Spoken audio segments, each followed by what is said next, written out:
of him, a picture he sent of himself, of his crotch in his underwear, with a picture of their son in bed with their newly born son in bed with them. And so then there's a whole question of, is there some kind of perversion going on here involving the son? And why would Huma allow Anthony near him even? And there's all kinds of stuff like that. Hey, how we doing? It's time for another Rich in Relationship.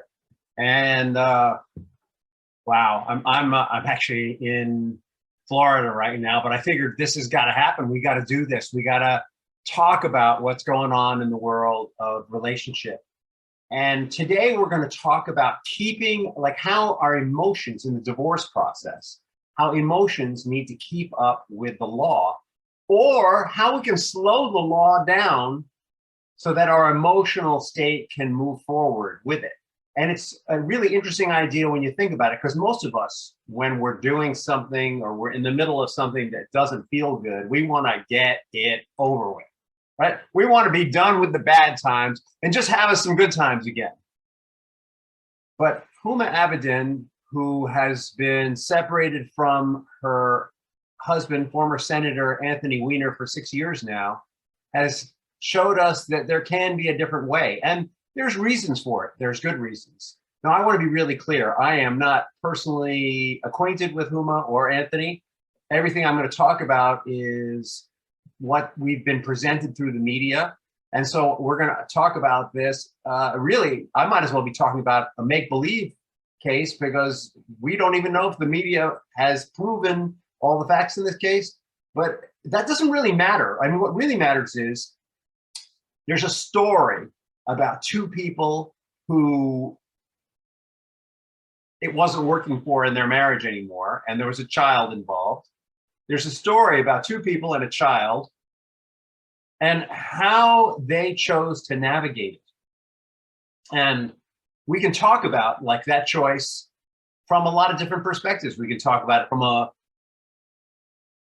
what felt good for them, what was good for the child, what was good for the people that they work for and for the business they were in, why they might have made those choices. And what's cool about this is that we get to put ourselves in their shoes. All right, are you with me? Are you following me? All right, so let's do this. All right. You may recall in the past election, Hillary Clinton was running against, well, the past election, Hillary Clinton was running against Donald Trump. This is a pre-Biden. This is about 6 years ago. And she had this aide named Huma Abedin, who's been with her like forever. And there was a scandal with Huma's husband, who was a senator. And why it was significant is because it was in some ways very reminiscent of Hillary's scandal with her husband. So it brought up a lot of dirt, or resurfaced a lot of dirt at a sort of key time in the election. And Huma has been quoted later on in the last couple of years of saying she feels responsible for Hillary losing that election due to this particular scandal. So it has significance politically. Anyway, the story goes like this. Huma was courted by Anthony Weiner forever. And Huma, as she relates her story, was a very devout and faithful Muslim and had saved herself for the right man. And so Anthony was relentless in pursuing her. And she did eventually marry him, fall in love and marry him. And they had a child together. And everything seemed to be rosy. But there started to surface evidence that Anthony maybe had some other things going on, that there might have been other people in his life. And the punchline was right at a key point in the Clinton campaign against Trump. This evidence surfaced that Huma's husband, Anthony, had been sexting with a 16-year-old. And by sexting, he'd been sending her pictures of himself shirtless and pantsless. There's one picture in particular that came out in Huma's book recently of him, a picture he sent of himself, of his crotch in his underwear, with a picture of their son in bed with their newly born son in bed with him. And so then there's a whole question of, is there some kind of perversion going on here involving the son? And why would Huma allow Anthony near him even. And there's all kinds of stuff like that. And the short story is Anthony went to prison, right? For a couple of years, he went to prison. Now, Huma got a legal separation from him. And for those who don't know, a legal separation is very much like a divorce agreement, except that you're not divorced, you're living in separate domiciles. And then Anthony's released from prison, and now Huma and Anthony are moving into the same apartment building, not the same apartment, but the same building. And the reason, the stated reason, is that Huma wants to have Anthony close for their child, for their son, which is reasonable. But there's this whole backstory of him sending pictures of himself in his underwear with his son sleeping right next to him and all this other good stuff. So there's a lot of hubbub in the media about this, about why would she do this? Why would she live under the same roof with this guy? Why did she take so long to divorce him? Why didn't she just divorce him and be done with it? Why did she stick by him? Why is she moving forward with him? Now, the way Huma tells it, there were a lot of factors involved here. One is her relationship with her mentor and friend, Hillary Clinton, and she would do nothing in any way to compromise her further, if at all possible. It's understandable. She's her boss, her mentor, her confidant, her friend. She didn't want to do anything to put her in any more of an uncomfortable position. Then another piece is that there's an ongoing story that she's communicated to the press that Anthony is not a pervert, but he's a man with a disease, a mental illness, in fact, and that he's getting treatment for this mental illness and that he's in recovery from it. And the implication, though she hasn't spoken to it, is that the mental illness has nothing to do, the sexual mental illness that he has nothing to do with children. Now, the question is, why should we believe this? It's really interesting because, for a long time, when homosexuality started to come out as a thing, when homosexuals started to fight for their right, when they started to say that the laws against them were unfair, that it's okay for a man to love a man and a woman to love a woman, et cetera, et cetera. There was, at that period of time, it was not unusual for people to be afraid to have homosexuals be Boy Scout leaders, for example. And because there was a whole misconception that if you were willing to have sex with a man, then probably you would engage in sexual relations with a child. It was a total misconception. I mean, because the fact is that pedophiles, people who pursue children for sex, they are pretty much exclusively interested in children. And men who have sex with men are interested in men, not children. It's a whole misconception about this kind of thing. And all the evidence is that Anthony was, even though he was sexting with a 16-year-old, she was not a child. She was not a baby. I mean, she's a child legally, but she's had a developed body. She's an underage minor is what she is.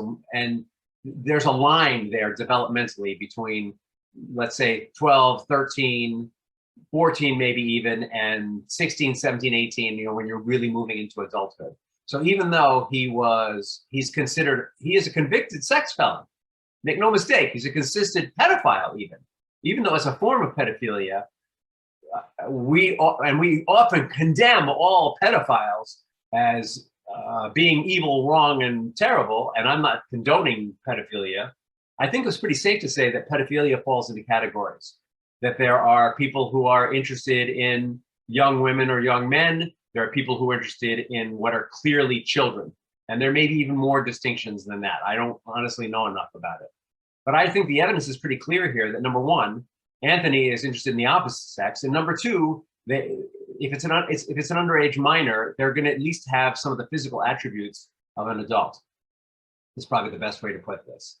So there probably is no risk for this child. And Huma obviously believes that, or she would not allow him to have a relationship with her son.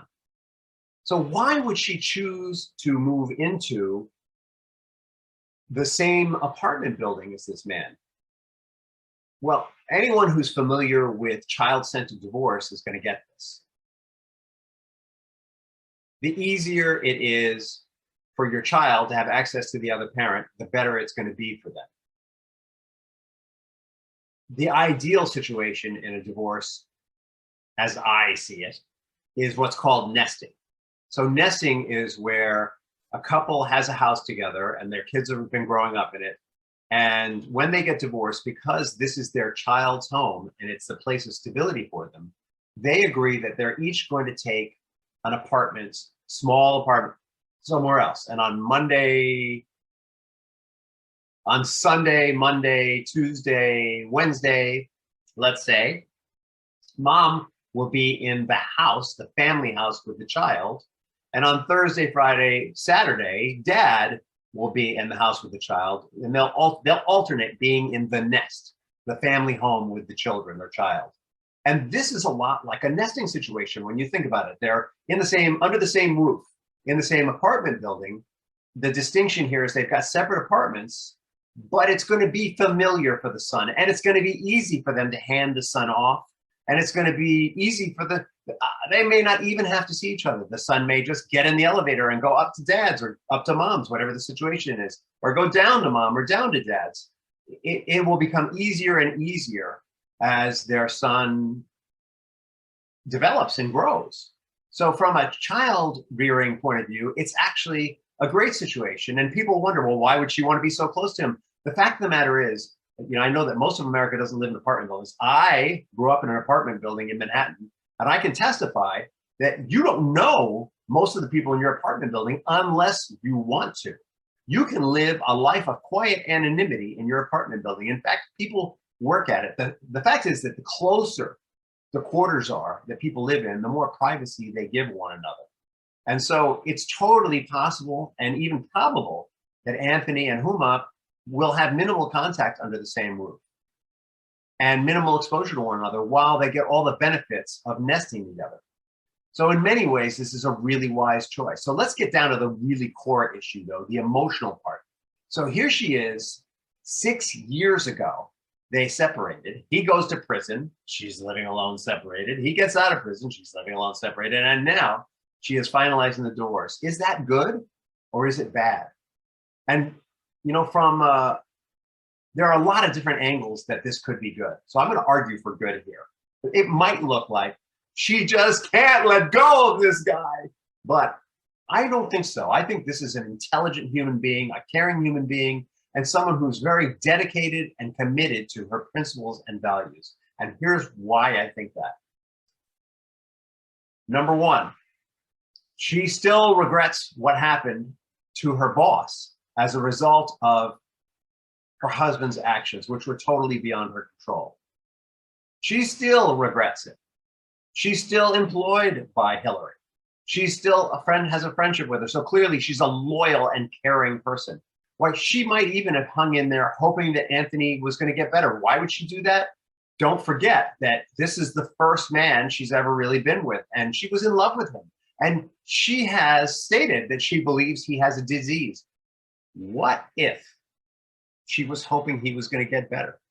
What if she was hoping that this marriage was retrievable? Because she has a fairly conservative view of marriage as an institution that should have longevity, right? Like, I would guess that when Huma says, I do, to will you love through richer and poorer and all that good stuff till death do you part, that she takes her vows really, really seriously. That is what I would guess right there, is that probably she's got some of that going on. And maybe she even hoped that he would get better and that they could get back together.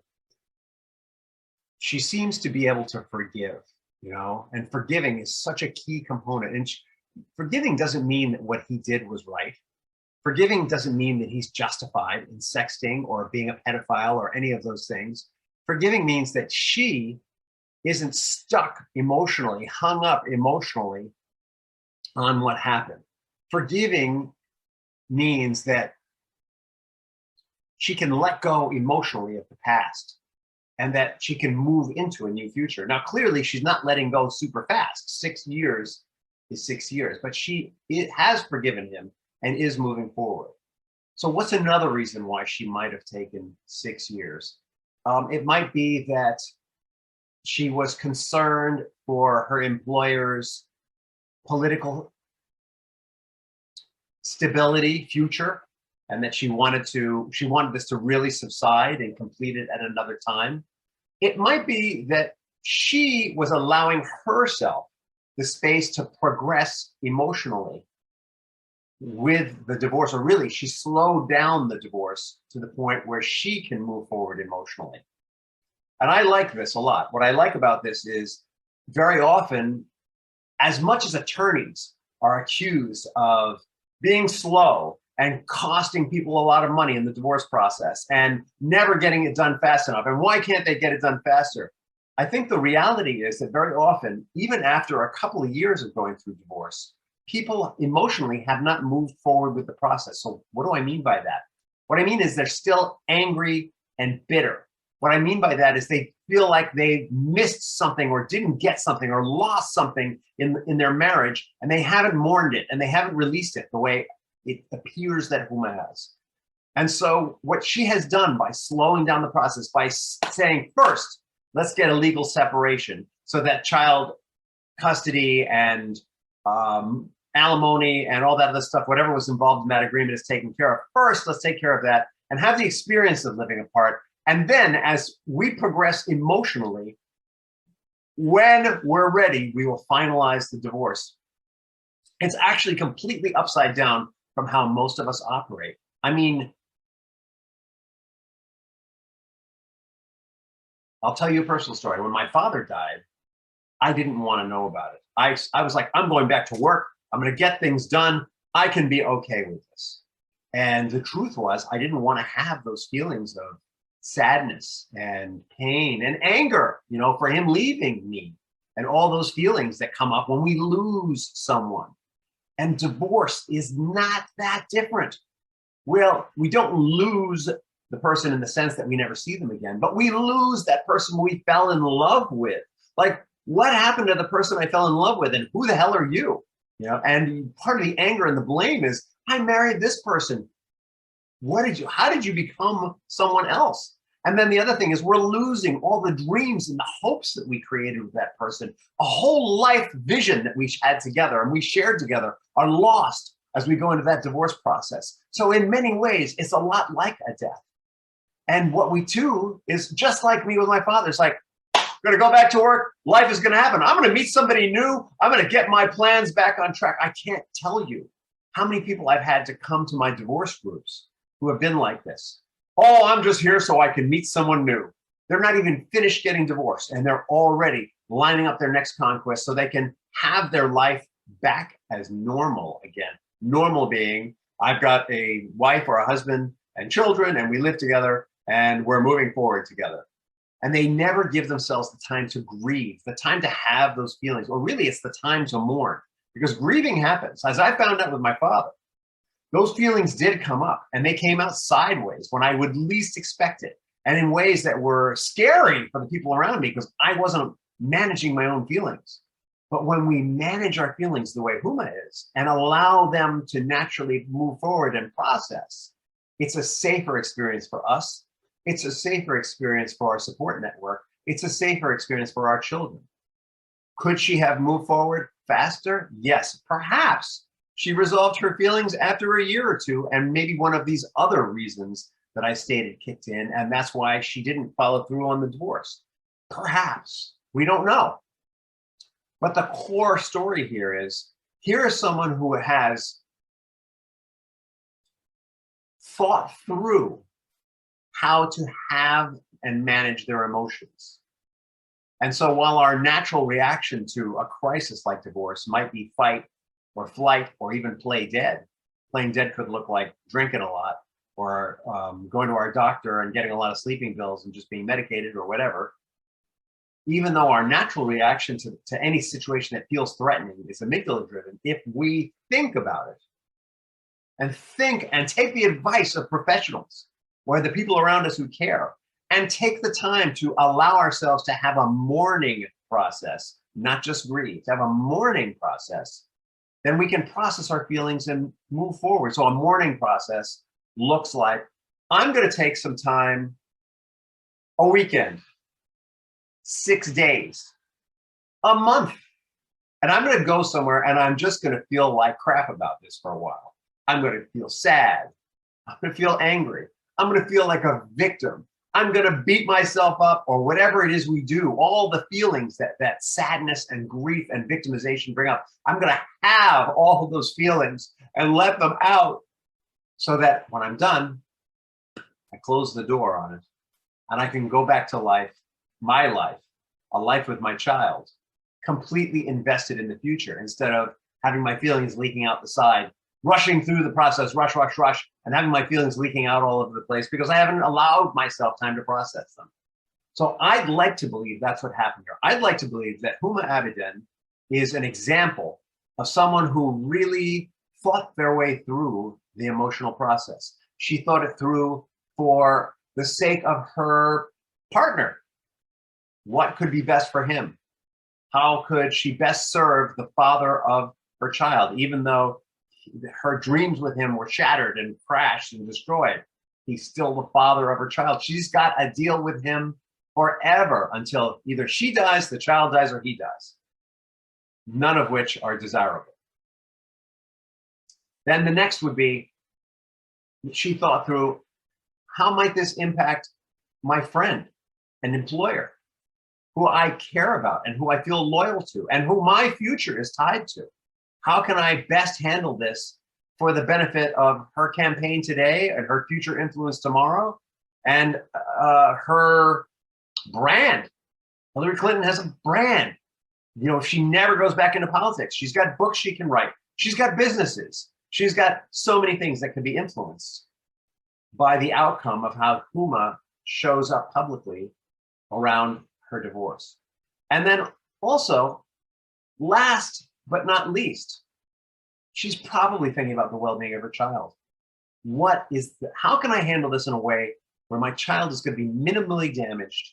How can I handle this in a way where my child is going to have a healthy, or the healthiest possible, relationship with myself and the other parent? No matter what's going on over there with the other parent, no matter how healthy or unhealthy that other parent may be, there's always a way that the child can have a healthy relationship of some kind with them. And Huma's going to great lengths, I'm sure, to make sure that not only is there ease of access for the father of her child with her child, but I'm sure she's done a lot of personal work with her child, preparing her for dealing with that personality without ever outing him or pointing fingers at him. Right? The worst thing you can do for your child is say, "Oh, your dad, that sexting pedophile? Honey, what's a sexting pedophile?" Like, that's like the worst thing she could have done. I'm sure she hasn't done any of that. I'm certain that she spent a lot of time laying the groundwork for the relationship that her child is going to have with that man, making sure that this child feels like it's safe to reach out to her if he ever feels unsafe with her father. I'm sure she eased into this relationship, since once he was released in prison, I'm going to bet you dollars to donuts she didn't just say, "Go spend 5 days with dad." I'm going to bet you dollars to donuts she eased into it, and that she felt it out, and that she made sure that this man who was coming out of prison was someone she could trust her child with. And under what conditions could she trust her child with him? And what would her child need to know in order for her to feel safe with the child there? Would the child need a phone? Would there be a safe word that the child might need? I'm making stuff up now. It really depends on who's on the other side. But having worked with people who have divorced someone that they thought was toxic on the other side and knew that their child needed to have a relationship with them, I'm speaking from my experience. There's all kinds of things that we can do with our children when the person on the other side appears toxic or even is toxic, to educate them about how to deal with that personality type without pointing the finger at them, which is incredibly damaging for the child. Nothing more damaging for a child than being told your parent is a damaged piece of crap, because what that means is their image of their parent and themselves, which is intimately linked to that parent, goes down. Their stock market value in their own mind goes down with the stock market value of the other parent. And that is a tragic thing and very difficult to recover from. So we always want to keep that other parent in the highest possible light in the eyes of our children without lying and without setting them up for failure, the child or the parent. That making sense? How do we do this? We teach them about their family history. We teach them about people who have had problems like that parent have had and how they manage them. We teach them strategies for dealing with what might come up in that context with that other parent. Strategies if the other person's a pathological liar, we teach them how to identify lies and how to not confront them, but to just go, okay, and then go out and make a phone call and talk it through with someone else so that they aren't carrying that lie in them. We teach them techniques for dealing with personality types that are similar to the person on the other side. Is that making sense? I hope so. If you are in a situation where maybe you've got someone toxic on the other side, or you've got some unprocessed feelings to talk about, I want you to feel free to reach out to me. You can always schedule a complimentary call with me through this link, bit.ly/rich121, capital RICH 121. bit.ly/capital R, lowercase I, lowercase c, lowercase h, the number 121, all one word. That will get you right to my calendar. Make a note in there when you schedule it. There's a place where you can put notes. Make a note in there and tell me what you're calling about. So I'm ready and I can really be there for you. And what'll happen in that free call is we're going to talk about whatever's going on for you. And you're going to make a decision about what a next step might be. I'm going to pull it out of you. I'm going to share my experience and knowledge with you. And a next step might be going to a 12-step group. A next step might be a book that you're going to read. A next step might be calling some people. A next step might be working with someone. You decide what that is. Okay, that's all we have for today. Thank you so much. And think about it, not just in divorce, but in any area of our life. How can we think our way to arrange our lives so that we can feel our way through any kind of, I was going to say tragedy, but not necessarily tragedy, any kind of challenge in life, anything that's unexpected, anything that is painful and hurtful and sad for me. How do we think our way to allow ourselves to have those feelings in a way that's safe for us and doesn't pollute other people? I hope you took some real nuggets out of this. Have a terrific, terrific day.